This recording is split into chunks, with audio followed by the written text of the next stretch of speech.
ఇంకా కొంతమంది ఉన్నారు, వాళ్ళని అడిగి తెలుసుకునే ప్రయత్నం చేద్దాం.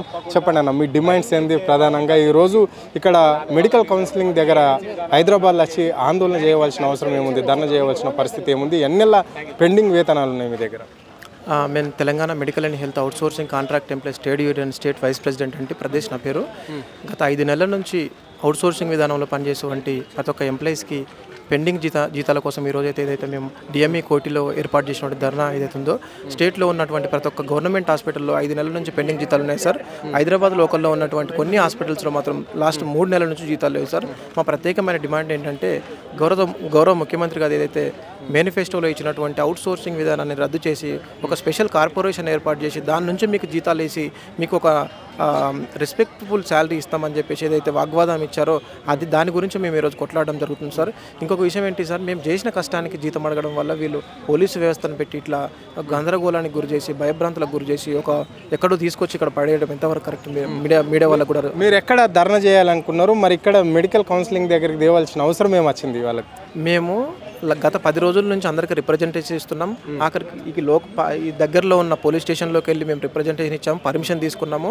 13వ తారీఖు రోజు రిప్రజెంటేషన్ ఇచ్చేసి పర్మిషన్ తీసుకొని 15వ తారీఖు వరకు జీతాలు లేకపోతే 16 రోజు మా నిరసన వ్యక్తం చేస్తామని చెప్పేసి శాంతియుతంగా నిరసన చేస్తున్న మమ్మల్ని ఏదైతే ఈ ఒక శత్రువుల్లాగా, ఒక తీవ్రవాదుల్లాగా మమ్మల్ని ఒక పాత బంగ్లాలకు తీసుకొచ్చి ఇక్కడ పడేయడము నిజంగా మాకు చాలా బాధ అనిపిస్తుంది సార్. ఈరోజు మరి సంబంధించిన శాఖ మంత్రి కూడా ఉన్నాడు కదా, దామోదర్ రాజనరసింహ, మరి హెల్త్కి సంబంధించి మరి ఆయనకి ఎప్పుడైనా అప్పీల్ చేశారా? మీ సమస్య చెప్పుకున్నారా? ఒక మెమరాండం కూడా ఇచ్చారా ఆయనకి? మేము 10ల సంఖ్యలో వాళ్ళకు రిప్రజెంటేషన్ ఇచ్చాం సార్. సార్కి ఇచ్చిన ప్రతిసారి సార్ తీసుకోవడము, పక్కన ఇవ్వడం, వాళ్ళు కింద అధికారులు ఎలా వర్క్ చేస్తున్నారో మాకు తెలియదు.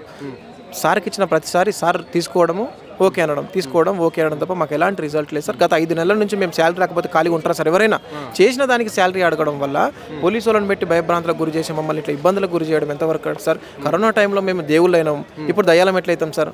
కరోనాలో గవర్నమెంట్ హాస్పిటల్లో వర్క్ చేసే వాళ్ళు పాదాలకు పూలు చల్లిర్రు, ఇప్పుడు మమ్మల్ని తీసుకొచ్చి పాత బంగ్లాలు వేస్తున్నారు. ఇది ఎంతవరకు కరెక్ట్ సార్? అసలు మేము చేసిన దానికి జీతాలు అడగడం వల్ల పోలీసు వాళ్ళు 2 లారీలు చూస్తారు కదా, మేము బయట 2 లారీలను పెట్టుకొచ్చి 2 లారీలను జీప్ పోలీసు వాళ్ళని తీసుకొచ్చి మేము ఏమైనా గొడవ చేస్తున్నామా? ఎవరికైనా కత్తులు తీసుకొని కొట్లాడటానికి పోతున్నామా? మా యొక్క ప్రధానమైన డిమాండ్ ఏంటంటే ప్రతి నెల జీతం ఇవ్వండి సార్. మేము చేసిన దానికి జీతం ఇవ్వండి ఫస్ట్ ఆఫ్ ఆల్. మేము ఎవరి కోసం పనిచేయాలి? జీతమే లేనప్పుడు మేము ఎవరి కోసం పనిచేయాలి?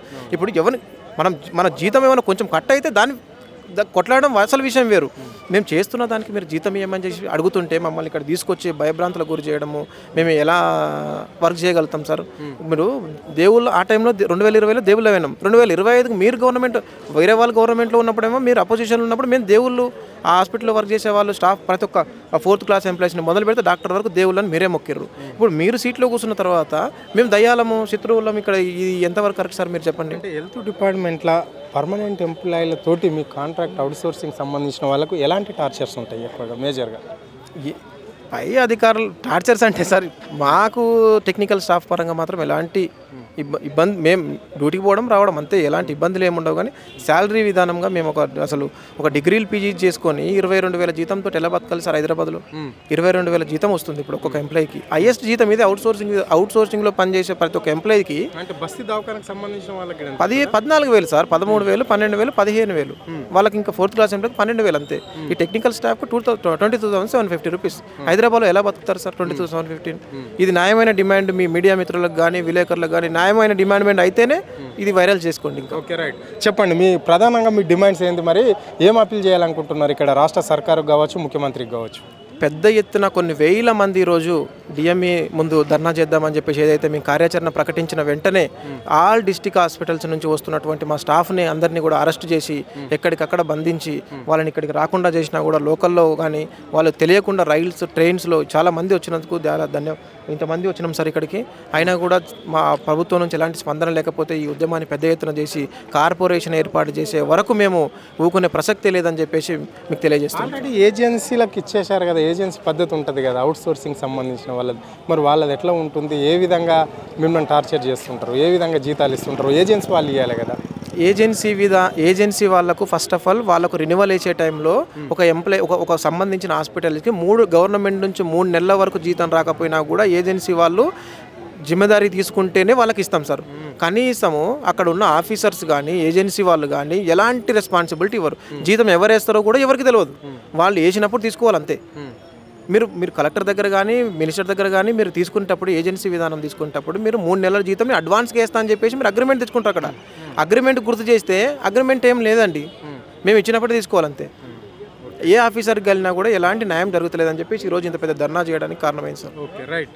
ఇది అంటే ఒకప్పుడు కరోనా టైంలో హెల్త్ డిపార్ట్మెంట్కి ఎంతైతే పూల రథం చల్లారో, పూలు చల్లారో, ఎంత బ్రహ్మరథం పట్టిన మా వైద్యులకు కావచ్చు, మా సిబ్బందికి కావచ్చు, మా 4th క్లాస్ సిబ్బంది కూడా ఎంతో కష్టపడి పనిచేసినప్పటికీ ఈరోజు మమ్మల్ని మా డిమాండ్స్ ఏంటి అంటే దాదాపు 5 నెలల నుంచి కూడా మాకు అవుట్సోర్సింగ్ సంబంధించిన హెల్త్ డిపార్ట్మెంట్లో పనిచేసే వాళ్లకు ఇక్కడ వేతనాలు రాలేవు అని చెప్పేసి మేము ప్రశ్నిస్తుంటే మమ్మల్ని తీసుకొచ్చి ఒక బూత్ బంగ్లా దగ్గర అంటే మేము డిహెచ్ఓ దగ్గర పోయి మేము ధర్నా చేయాలనుకుంటే మనం కావాలని ఇక్కడ అధికారులు కావచ్చు, ఇక్కడ పోలీస్ యంత్రాంగం కూడా మమ్మల్ని ఆ మహిళలను చూడకుంటే కూడా మమ్మల్ని అరెస్టులు చేయడం ఏంటి అని చెప్పేసి కూడా వాళ్ళు ప్రశ్నించడం అనేది జరిగింది. అంటే న్యాయమైన డిమాండ్ అంటే దాదాపుగా మేము హెల్త్కు సంబంధించి మేము చేసే వాళ్ళకు 4th క్లాస్ నుంచి కొంచెం ఎడ్యుకేషన్ బట్టి మాకు ఉద్యోగాలు ఇస్తే దాదాపుగా 20-22 వేల జీతం ఉన్న వాళ్ళను ఒక హైదరాబాద్లో బతకడానికి ఎంత నానా అవస్థలు పడవలసి వస్తుంది.